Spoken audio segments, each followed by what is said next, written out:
এই একটি লাইনকে ছেলেদেরকে সবসময় ক্রস করতে হয় পুরুষ হওয়ার জন্য। দেখুন, ব্যাপার এটি নয় যে আপনার বয়স কত, ব্যাপার এটিও নয় যে এখন বয়স কম তাই আপনি একজন ছেলে এবং বয়স বাড়লে আপনি পুরুষ হয়ে যাবেন। ব্যাপার হলো লেসন এবং স্ট্রেংথের, এক্সপিরিয়েন্সের। এই জিনিসগুলি আপনাকে একজন আসল পুরুষ হতে সাহায্য করে, আপনার বয়স নয়। আজ আপনি এই ভিডিওটিতে 5টি এমন জিনিসকে জানতে চলেছেন যা একজন আদর্শবান পুরুষ হওয়ার জন্য সব থেকে বেশি প্রয়োজন। So let's begin. Number 1, take responsibility. অন্য জিনিসকে ব্লেম করা খুবই সহজ কাজ। আপনি কোনো কিছুকে ব্লেম করতে পারেন, এই দুনিয়াকে ব্লেম করতে পারেন, সোসাইটিকে ব্লেম করতে পারেন, ফ্যামিলিকে ব্লেম করতে পারেন। ভাবুন যে আপনি কোনো জিনিসে স্ট্রাগল করছেন, আপনি এক্সামে ফেল করছেন, অথবা আপনি নিজের গোলের উপর পরিশ্রম করছেন। তো এই সময়ে ডিমোটিভেট হওয়াটা স্বাভাবিক। তো এই সময় এটা কোনোদিনই বলবেন না যে দুনিয়াই খারাপ, বরং এই সময়ে বলুন যে আমি আরো বেটার কিভাবে হতে পারবো। রেসপন্সিবিলিটির মানেই হলো এই যে আপনাকে নিজের ভেতরের ভয়কে ফেস করতে হবে। ভয়কে দেখে পালালে চলবে না। আর এই কাজটি অতটাও সহজ নয়, কিন্তু যদি আপনি নিজের ভয়কে ফেস করতে শিখে যান তাহলে আপনি ক্লিয়ারলি দেখতে পাবেন আপনার বেটার ভার্সনকে। Number 2, embarrassment and failure. এই দুনিয়ায় এমন বহু লোক আছে যারা এখনো তাদের ফুল পোটেনশিয়ালকে জানেই না। কেন?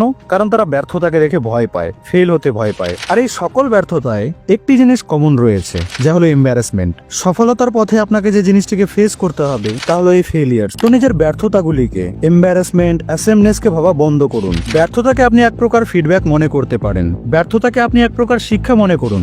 এগুলি থেকে আপনি শিখতে পারেন। এই ভুলগুলি আপনাকে সফলতার পথে নিয়ে যাবে। Number 3, stand by in your principles. প্রতিটি পুরুষকে এই রুলটিকে স্ট্রিক্টলি ফলো করতে হয়। লোকেদেরকে ইম্পর্টেন্স দিতে হয়, লোকেদের মুডের হিসেবে কথা বলতে হয়, লোকেদের কথাকে মনোযোগ দিয়ে শুনতে হয়, কিন্তু নিজের যে নিয়ম, নিজের যে প্রিন্সিপালস আছে সেগুলিকে কোনোদিনই ব্রেক করা যাবে না। অন্যের জন্য নিজের নিয়মকে ভাঙলে চলবে না। যে নিয়ম এবং প্রায়োরিটি আপনি নিজের জন্য সেট করেছেন, যতই কঠিন পরিস্থিতি আসুক না কেন সেগুলিকে স্ট্রিক্টলি ফলো করতেই হবে। আপনি সৎ হন, দয়ালু হন, লোকেদের কেয়ার করুন, সব ঠিক আছে, কিন্তু কথা যখন হবে নিজের নীতির, তো এটিকে ফলো করাই আপনার first priority. Number 4, value discipline over motivation. Motivation হলো এমন জিনিস যা আমাদের মধ্যে কিছু মুহূর্তের জন্য আসে, তারপর চলে যায়। কিছু মুহূর্তের জন্য আপনি নিজের মধ্যে এক আগুনকে অনুভব করেন, আর পরের মুহূর্তেই সেই আগুন ছাই হয়ে যায়। তাই মোটিভেশন কোনো পার্মানেন্ট জিনিস নয়। এবার আসি ডিসিপ্লিনে। ডিসিপ্লিন অর্থাৎ কোনো কাজকে আপনার ভালো লাগুক বা না লাগুক কোনো যায় আসে না, আপনাকে সেই কাজকে করতে হবে, মানে করতেই হবে।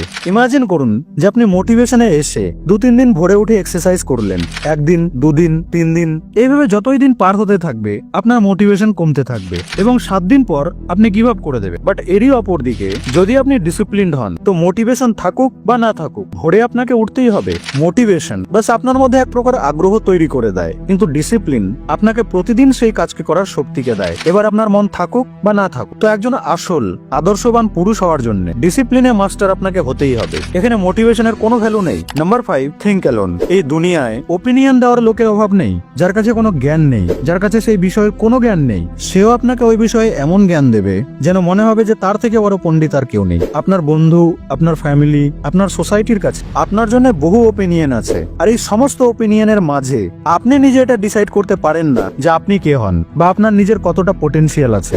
একা বসে ভাবাকে একাকিত্ব বলে না, বরং এটি হলো সেই সময় যখন আপনি নিজের ব্যাপারে জানতে পারেন যে আপনার পোটেনশিয়াল কতটা। তাই নিজের সাথে বসে কিছুক্ষণ গল্প করুন, তারপর দেখুন জাদু। মানে যত প্রকার ডাউটস আছে সেগুলি সব এক এক করে ক্লিয়ার হতে শুরু করবে। তাই প্রতিদিন নিজের সাথে বসে একটু গল্প করুন। একজন আদর্শবান পুরুষ এই কাজ করে। এগুলি হলো সেই 5টি জিনিস যা একজনকে বয় থেকে ম্যান তৈরি করে। তাই এই 5টি রুলকে হালকাভাবে কোনো মতেই নেবেন না। আপনি এই রুলগুলির মধ্যে থেকে কয়টিকে আগে থেকেই ফলো করতেন কমেন্ট বক্সে আমাকে অবশ্যই জানাবেন। ভিডিওটি ভালো লেগে থাকলে লাইক এবং শেয়ার করতে ভুলবেন না। কিন্তু আপনাদের সঙ্গে আবার দেখা হবে নেক্সট ভিডিওতে।